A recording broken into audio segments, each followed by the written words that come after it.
દ્વારકાના ખંભાળિયા જામનગર હાઈવે પર રખડતા પશુના કારણે અકસ્માત થયો છે। અકસ્માતમાં જામનગરની 27 વર્ષીય એક્ટિવા ચાલક યુવતીનું મોત નીપજ્યું છે।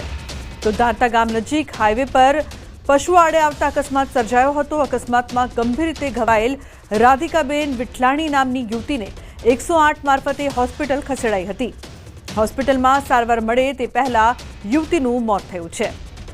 તો રખડતા પશુના કારણે અકસ્માત થયું, જે બાદ યુવતીનું મોત નીપજ્યું છે। ઉલ્લેખનીય છે કે પરિવારમાં શોકનો માહોલ જોવા મળી રહ્યો છે।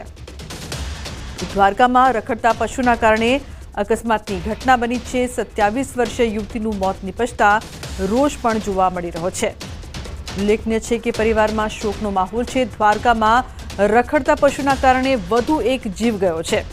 તો એક્ટિવા ચાલક યુવતી ત્યાંથી પસાર થઈ રહી હતી તે સમયે દાંતા ગામ નજીક હાઈવે પર અકસ્માતની આ સમગ્ર ઘટના છે જે બનવા પામી છે, જેના કારણે યુવતીને પોતાનો જીવ ગુમાવવાનો વારો આવ્યો છે।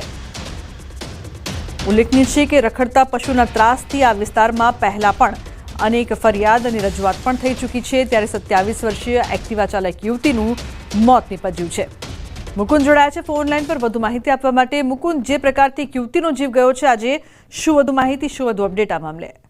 જી, વાત કરવામાં આવે તો દ્વારકા જિલ્લાના ખંભાળિયા જામનગર હાઈવે રોડ પર રખડતા પશુના કારણે એક અકસ્માત સર્જાયો હતો। જામનગર જિલ્લાની એક યુવતી હતી, એક્ટિવા લઈને જઈ રહી હતી, ત્યારે રસ્તામાં જે રખડતા પશુ છે તે પશુ આડે આવી જતા આ અકસ્માત સર્જાયો હતો અને યુવતીનું મૃત્યુ નીપજ્યું હતું। જી બિલકુલ, આભાર સમગ્ર માહિતી બદલ। તો જે પ્રકારથી યુવતીનું મૃત્યુ નીપજ્યું છે રખડતા પશુના કારણે અકસ્માતની આ ઘટના બની છે।